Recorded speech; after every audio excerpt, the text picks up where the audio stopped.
Hello everyone. In today's class, I am going to show you the test yourself questions on physical change. For chemical change also, I will show you in the consequent videos. But let us see the first one. In this, I will just read the questions. So try to answer these questions in the comment section. Which of the following is not a physical change?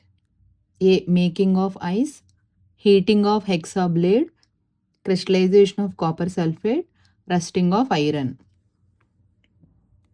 Which of the following changes in a substance leads to physical change?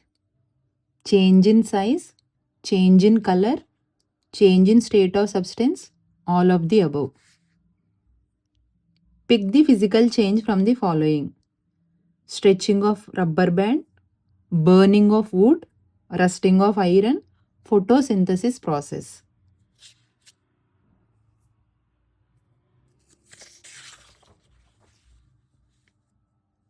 Then we have which of the following can be observed during physical change?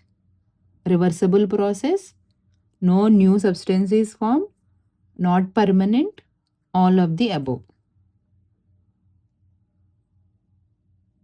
So try to answer the questions. In the next video, I will give the answers. Thank you.